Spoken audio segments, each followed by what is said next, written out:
Welcome to Smart Wealth with Joshua. Your daily stock analysis and catalyst talk. Today we're looking at Unity software. If you find our talks useful, please consider subscribe, like, and comment underneath. I have to be honest right off the bat.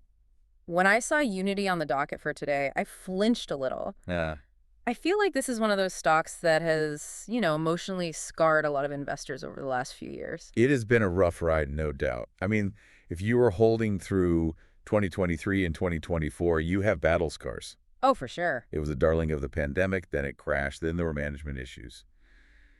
It's been a lot, but that is exactly why we need to talk about it today. Okay. We're looking at a stack of new research analyst notes from Piper Sandler, Wells Fargo, BTIG, and the consensus is shifting in a really interesting way. Shifting how? Because for a long time, the consensus was just stay away. Well, the data suggests Unity isn't just a gaming engine anymore. It is shaping up to be what analysts are calling a recovering platform. A recovering platform. It has a structural moat that is incredibly hard to breach. Right. And the financials are starting to look like a real business rather than a startup burning cash for fun. Structural moat is a strong phrase for a company that lost about half its value a couple of years ago. I mean, looking at the chart, it's been a roller coaster. It has. But the analysis we're doing today is about whether that roller coaster has finally stopped falling and is starting the long climb back up. Right. We are seeing what looks like a structural reset. The big question we are tackling is simple. Is the pullback we saw in January a fundamental breakdown, meaning the business model is actually broken? Or is this a coiled spring opportunity right before the mobile ad boom of 2026 kicks in? That is the multi-million-dollar question. So let's strip it down to the studs. If we ignore the stock price for a second and just look at the business fundamentals, what is actually happening? Because the headline revenue numbers for 2023 were over $2 billion, which sounds great on paper, but the market didn't exactly throw a parade. Context is everything here. 2023 set the baseline, sure, but 2024, that was the year they took their medicine. You have to remember, for a long time, Unity was the poster child for growth at all costs. Yeah. They had bloated teams, they were buying companies left and right, and they were bleeding cash. Right. So the narrative for 2024 was modeled for softness. Essentially, they told everyone, we're going to clean house, and it's going to get ugly before it gets better. The reset year? Precisely. They cut the workforce by about 25%. They stopped spending money on science projects that weren't making money. Okay. But now, standing here in early 2026, we are theoretically exiting that tunnel. The outlook for this year and stretching into 2026 is a recovery in earnest. So what does that look like? We aren't talking about hypergrowth yet, but analysts are modeling high single-digit to low double-digit revenue growth. I'm looking at the specific projections here. They've got revenue pegged at about 12.1% annual growth. That's healthy, sure, it's solid, but it's not exactly NVIDIA levels of explosion where revenue is doubling every 10 minutes. No, and it shouldn't be. But look one line down on that spreadsheet. Look at the earnings per share, the EPS. Projected to grow 57.4% per annum. Okay, wait. That is a massive disconnect. How do you get revenue up only 12%, but earnings up nearly 60%? How does that math work? That is the magic of what we call operating leverage. Break that down for us. It basically means that for every dollar of new sales they bring in, they're keeping a much larger chunk of it as profit than they used to. Because they cut all the costs. Because they did that painful reset in 2024, cutting costs, slimming down operations, their overhead is lower. So now, as revenue starts to tick up again, it drops straight to the bottom line. So they stopped trying to be everything to everyone and went back to being a functional business. Exactly. They shifted the philosophy from growth at all costs to profitable growth. And the proof is in the pudding look at free cash flow. And what's that doing? It's up 31% year over year in the latest quarter. That tells you the business is actually generating cash now, not burning it. Okay, so they are leaner, they're fitter, but you can't save your way to growth forever. Eventually, you have to sell something more than you did yesterday. Where is this 12% revenue growth actually coming from? What are the engines? It really comes down to two engines. Engine one is the Grow segment. This is their ad network. Which has been the problem child for a while, hasn't it? It has. It's been volatile, but it's finally stabilizing. They launched something called Unity Vector. Is that the AI integration I keep reading about? It is. It's an AI-driven ad solution. Think of it as better matchmaking between the gamer and the advertiser. So more relevant ads, higher prices. Exactly. It helps developers target users more effectively, which drives up the price of ads. It's critical because it stops the bleeding in their ad business and starts to turn it back into a growth driver, And engine too. the create business. This is the software subscription side, the actual engine people use to build things. Yeah. But the interesting part isn't just gaming. It's who is buying it now. We're seeing significant seat expansion in industries like architecture, engineering, automotive, and energy. This is the digital twin narrative. Yes. Think about it. If you are building a new factory, you build it in Unity first to simulate how the robots move. Or a car dashboard. If you're designing a luxury car dashboard, you render it in Unity so the touchscreen looks photorealistic. These are enterprise contracts that are sticky and they pay well. I want to pause on that word, sticky. Analysts love to say a business is sticky, but I want to push back on it. Why is Unity sticky? That's a great question. Why can't a developer just wake up tomorrow and say, I'm sick of Unity, I'm moving to Unreal Engine, or I'm going to use Godot because it's open source and free? That is the central risk question, isn't it? Yeah. But in software, the moat is defined by switching costs. Have you ever tried to switch your entire digital life from an iPhone to an Android? Sure, it's a nightmare. I lose my iMessages, I have to relearn the shortcuts, nothing syncs right. Now imagine that switching cost, but multiplied by $1 million in 2 years of development time. Moving a game project from Unity to a competitor isn't like changing your word processor. It's not just a copy-paste job. It requires massive re-engineering of the code. The physics engines work differently.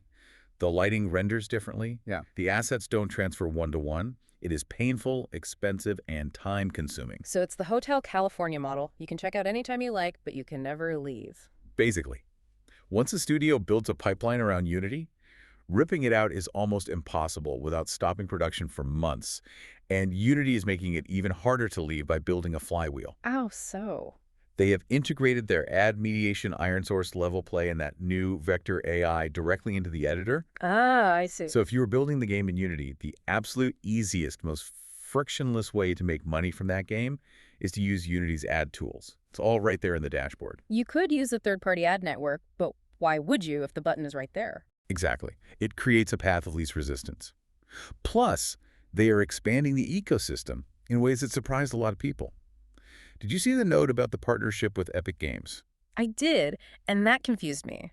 Epic makes Unreal Engine. They are the arch enemy. Why are they partnering? It's a pragmatic move. It allows Unity developers to publish their games directly into the Fortnite ecosystem. Oh, wow. It expands the total addressable market for a Unity developer. It's Unity saying, we don't care where your game lives as long as you build it with us. It actually makes the platform stickier. Because now Unity is a gateway to the massive Fortnite audience. You got it. Okay, the fundamentals paint a picture of a company that has stopped the bleeding and is getting fit. But let's look at the scoreboard, the stock price. As of late January, we are hovering around $43. And we saw a dip down to about 40.96 mid-month. And that drop felt violent if you were watching the daily ticker. It tumbled nearly 7% fast. It feels jittery. It is jittery. But zoom out. Context is key. If you look at the 12-month chart, the stock is up approximately 100%. So we are complaining about a 7% drop in a stock that doubled in a year. Right. We're looking at a consolidation within a massive uptrend, not a crash.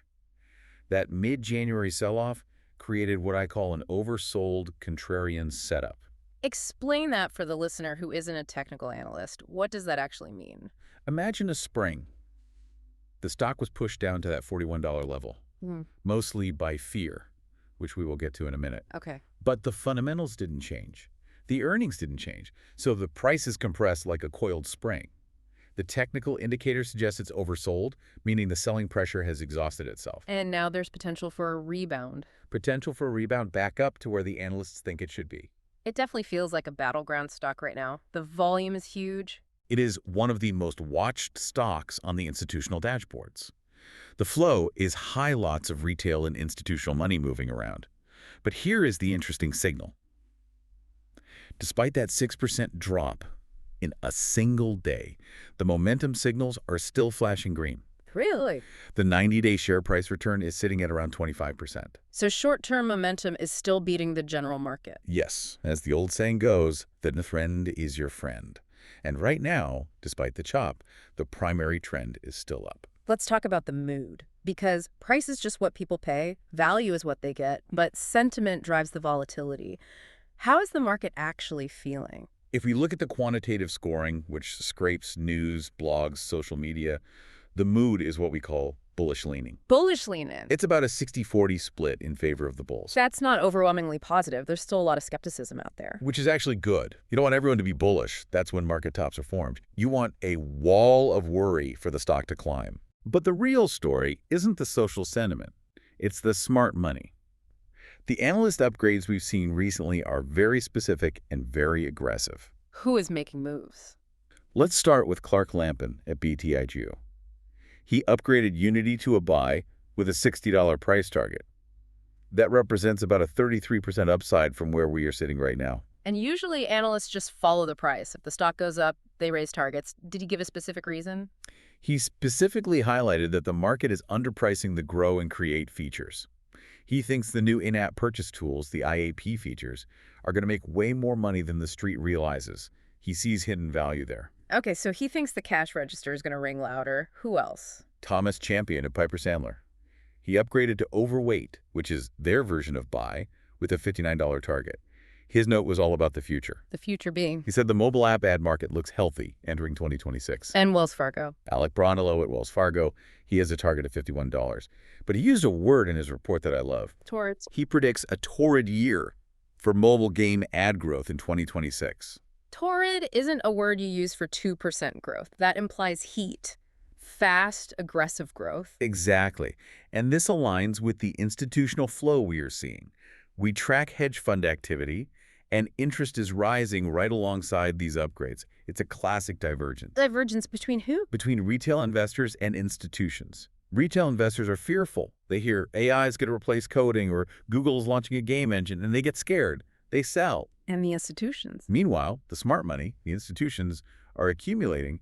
They view those threats as orthogonal. Orthogonal. That's a fancy word for a Tuesday. Break that down. In geometry, it means at right angles. In investing, it means these things don't actually collide.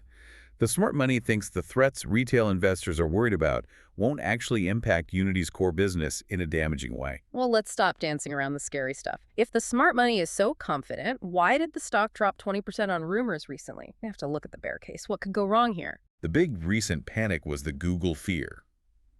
There were rumors of Google's Project Genie. It sounds like a Bond villain weapon. It kind of does. The rumor was that Google is building an AI that can just generate games. You type in, make me a game like Mario but with cats, and boom, it's done. And the market panicked. The market panicked that this would make Unity obsolete.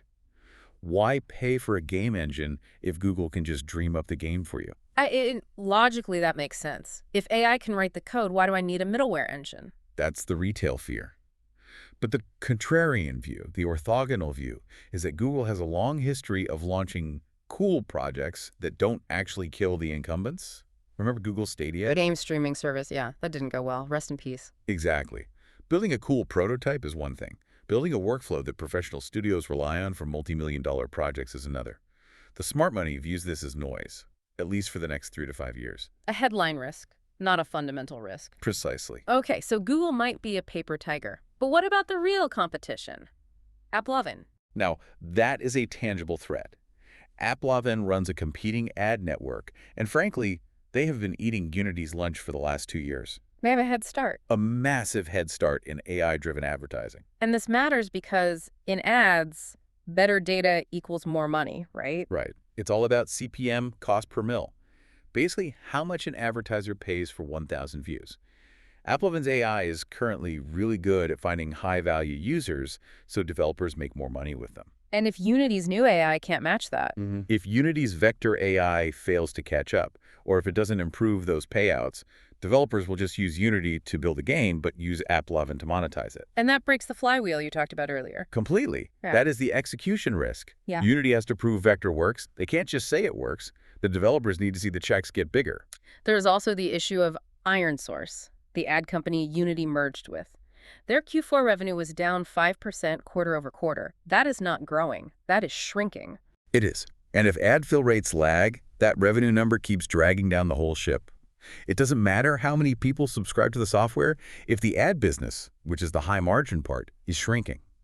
And finally, we can't ignore the trust deficit. Okay. We talked about 2023 being the reset year, but it was also a PR disaster. The runtime fee backlash. It was a debacle. For those who forgot, they tried to charge developers a fee every time a game was installed. The community revolted. It was ugly. They scrapped it, right? They did, which was the right move. They went back to a seat-based subscription model.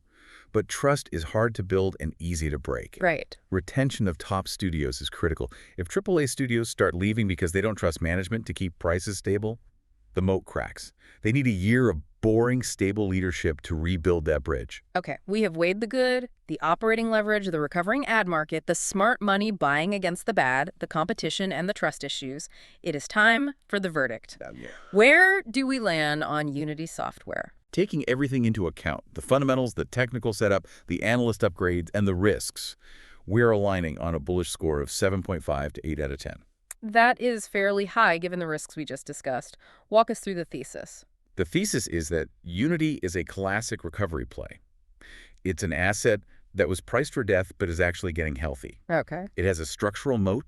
It's the standard for 3D creation, and it is positioned perfectly for 2026 revenue acceleration. And the macro winds are blowing in their favor. Yes, if the mobile ad market is indeed going to be torrid in 2026, Unity just needs to capture its fair share to see the stock fly. They don't even need to beat Apple even, they just need to stop losing to them. And the valuation. Post-sell-off entry at around $41 looks like a low-risk entry point. Yeah. You are buying a recovering asset at a discount because of temporary fear about Google. So if I'm listening to this and I want to make a move, what are the catalysts? What should I be watching in the next 3 months to know if this thesis is right or wrong? Mark your calendars for February 11th, 2026.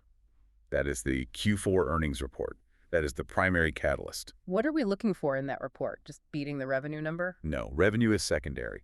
We want to see shrinking gap losses. We want to see that profitability engine working. Got it. And crucially, we need to hear that the grow segment, the ad business, is stabilizing. Yeah. If they say ads are down again, the thesis is in trouble. If they say vector is gaining traction and fill rates are up, the stock moves. And then moving into Q1? We need proof. We need to see vector AI adoption metrics. We need to see ad fill rates going up. Talk is cheap. We need to see the data. And maybe keep an eye on those digital twin enterprise deals. Definitely. Watch for updates on Unity 6 and the Polyspatial Vision OS apps. That's their play for the Apple Vision Pro. Those are the seeds for the future, even if they aren't paying the bills today. So how do we play this? What's the strategy? I see two distinct plays here, depending on what kind of investor you are. Break them down. First, the swing trade. You trade into the February 11th earnings. We are targeting a 10 to 15% rally if they deliver on the stabilization narrative. It's a short-term play on that coiled spring, releasing its energy. Quick in, quick out. And for the long-term investor. The multi-year hold. Yeah. You're targeting those analyst levels of $60 and above. You are betting that as industries outside of gaming adopt 3D tech, Unity becomes the Microsoft Office of the 3D world. So you hold as enterprise adoption accelerate. You hold as enterprise SaaS adoption accelerates and the ad market booms throughout 2026. So either a quick pop on earnings or a steady write-up as the fundamentals improve. Exactly. It comes down to trusting the transition. They aren't burning cash to grow anymore. They are growing up. A mature Unity. It's a compelling story. Well, that wraps up our analysis on Unity software. It's going to be an interesting year for them. If you find our talks useful, please consider subscribe, like, and comment underneath. We'll see you in the next one.